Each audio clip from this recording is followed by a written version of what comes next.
एक बार भगवान बुद्ध श्रावस्ती के मार्ग पर थे। उनके पीछे पात्र और चीवर लेकर शिष्य नागसमाल चल रहे थे। चलते चलते नागसमाल ने किसी और मार्ग पर चलने की इच्छा प्रकट करते हुए बुद्ध से अपना पात्र और चीवर संभालने का आग्रह किया, किंतु बुद्ध ने कोई प्रतिक्रिया नहीं दी। यह देखकर नागसमाल पात्र और चीवर धरती पर रखकर दूसरी ओर चले गए। बुद्ध ने बिना कुछ कहे दोनों बस्तें उठाई और अपनी राह ली।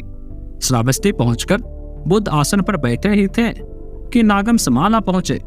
उनके सिर पर चोट थी। रास्ते में चोरों ने पात्र चीवर आदि छीन लिए थे। नागसमाल ने चरण स्पर्श कर आज्ञा न मानने पर पश्चाताप व्यक्त किया। तब बुद्ध ने स्वयं के लिए उचित परिचारक नियुक्त करने की जरूरत बताई। 80 महाश्रावकों ने बारी बारी से परिचारक बनने की इच्छा प्रकट की, किंतु बुद्ध ने स्वीकृति नहीं दी। तब उपस्थित लोगों ने आनंद को प्रोत्साहित किया। आनंद बोले, सेवा का अधिकार तो सहज ही मिला करता है। भगवान उचित समझेंगे तो स्वयं ही मुझे बुलाएंगे। तब बुद्ध ने आनंद को स्वीकृति प्रदान की। आनंद ने 4 प्रार्थनाएं की। भगवान, अपने पाए उत्तम चीवर मुझे न दे, भिक्षा न दे, एक गंध कुटी निवास में न दे और निमंत्रण में न लेकर जाए।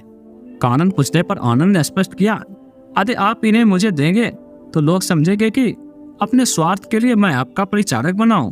बुद्ध ने तत्काल आनंद को परिचारक नियुक्त कर दिया।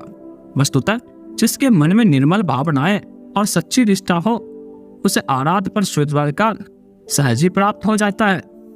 दोस्तों, एक और कहानी बताता हूं जिससे आपको बहुत कुछ सीखने को मिलेगी। एक राजा हमेशा उदास रहता था।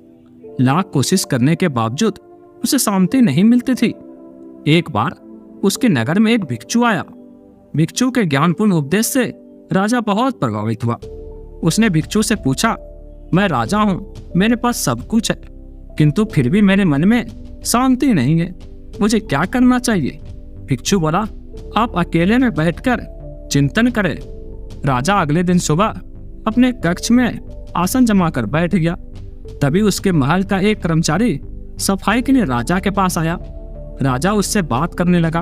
कर्मचारी से राजा ने उसकी परेशानियां पूछी, जिन्हें सुनकर उनका दिल भर आया। इसके बाद राजा हर कर्मचारी के कष्ट व दुख जानने लगा। सबकी व्यथा सुनने के बाद राजा ने निष्कर्ष निकाला कि वेतन कम होने से सभी आर्थिक रूप से त्रस्त। राजा ने तत्काल उसके वेतन में वृद्धि की, जिससे वे सभी खुश हो गए और उन्होंने राजा के प्रति आभार व्यक्त किया। अगले दिन जब राजा के भिक्षु से भेंट हुई तो उसने पूछा, राजन, आपको कुछ शांति प्राप्ति हुई?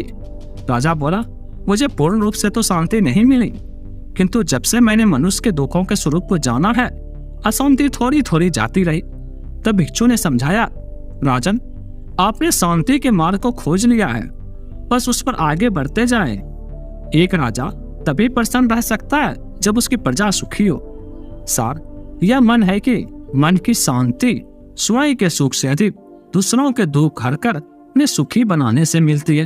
यथाशक्ति दूसरों की सहायता करें। दोस्तों, वीडियो को लाइक करें और हमारे चैनल को सब्सक्राइब करें।